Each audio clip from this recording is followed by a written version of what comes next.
Welcome to True Crime Stories, where we delve into the darkest corners of human behavior. Today, we bring you a riveting case from June 14, 2007, when an unsuspecting stretch of highway near Bluff Road turned into the center of a shocking investigation that gripped the nation. Parked unassumingly by the roadside was a family SUV, within which lay a grim tableau that belied the vehicle's mundane exterior. Inside, authorities found Kimberly Vaughn, a 34-year-old woman, and her 3 children, 12-year-old Abigail, 11-year-old Cassandra, and 8-year-old Blake, each a victim of gunshot wounds inflicted at close range. The tranquility of the morning was shattered by the revelation of this inexplicable act of violence. The sole survivor of this tragedy was Christopher Vaughn, the family's patriarch, who was found with only a minor gunshot wound.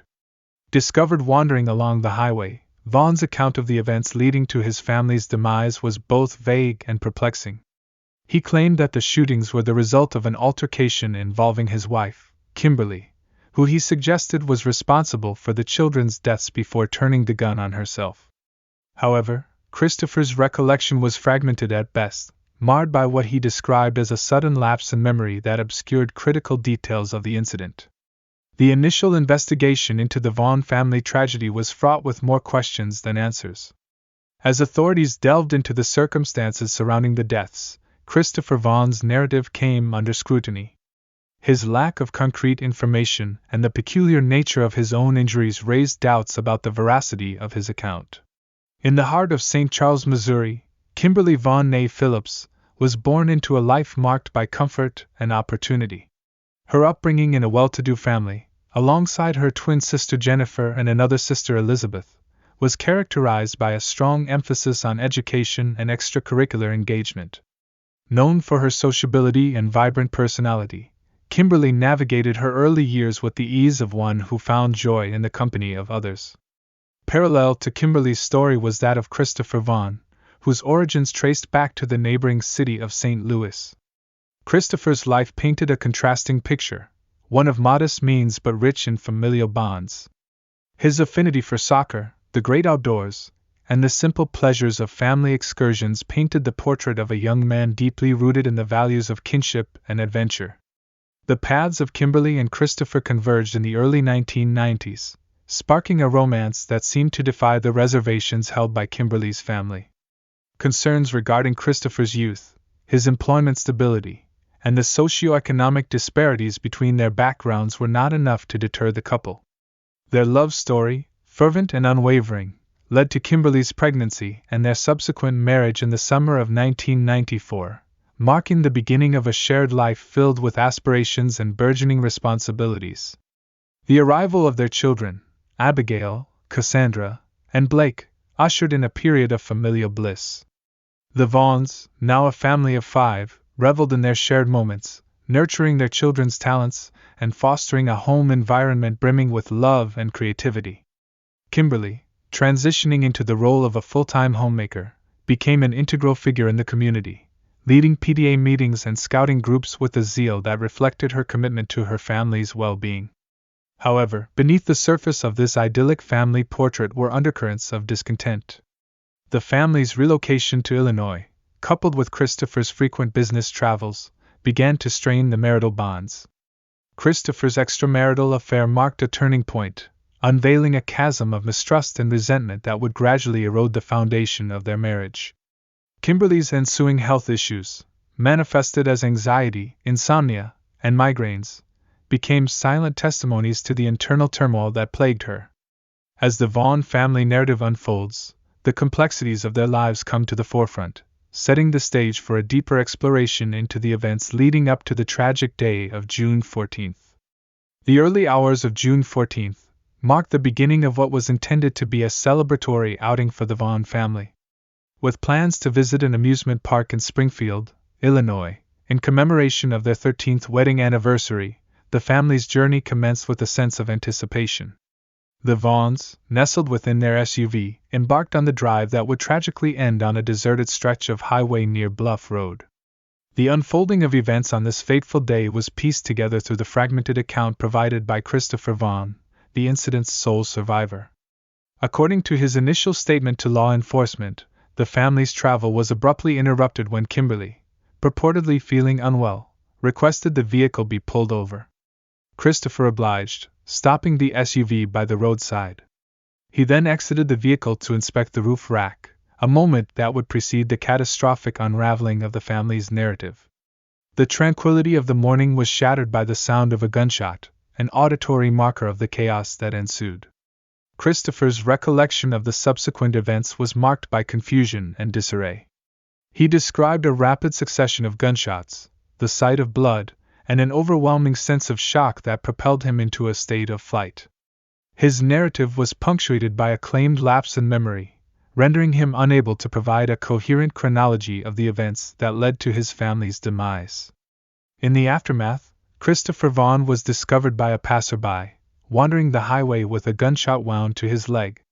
His initial claims suggested a narrative where Kimberly, overwhelmed by undisclosed distresses, turned a firearm upon their children and herself. This account, however, was met with skepticism by investigators, who were confronted with a crime scene that raised more questions than it answered. The Vaughn family SUV, now a silent witness to the tragedy, contained the lifeless bodies of Kimberly and her 3 children, each succumbing to gunshot wounds inflicted at close range. The positioning of the victims and the nature of their wounds hinted at a sequence of events that contradicted the fragmented story provided by Christopher. As the chapter closes on the day of the tragedy, the stage is set for a meticulous investigation that would endeavor to unravel the complexities of the case, challenging the initial narrative and delving deeper into the motivations and actions that led to the tragic end of the Vaughn family. Forensic analysis played a pivotal role in challenging the narrative of Kimberly Vaughn as the perpetrator. The positioning and nature of the gunshot wounds on the victims, particularly the close-range shots that claimed the lives of Kimberly and her children, contradicted the possibility of a murder-suicide scenario as suggested by Christopher. The forensic team meticulously documented each piece of evidence, from the trajectory of the bullets to the absence of gunpowder residue on Kimberly's hands, which would have been present had she discharged the firearm. The investigation further delved into the Vaughn family's dynamics and Christopher's personal life, revealing a web of extramarital affairs and financial strains that painted a complex picture of motive. Digital forensics uncovered communications between Christopher and multiple individuals that suggested a desire to escape his familial responsibilities. This digital trail, consisting of emails and messages, unveiled Christopher's contemplations of a life unencumbered by his marriage and children. As the investigation progressed, the narrative began to shift, focusing on Christopher Vaughn as the primary suspect. The evidence accumulated painted a picture of premeditation and deceit, starkly contrasting with the grieving husband and father persona initially presented by Vaughn. The absence of conclusive memory lapses, as claimed by Christopher, became apparent as investigators pieced together the timeline of events leading up to the tragedy.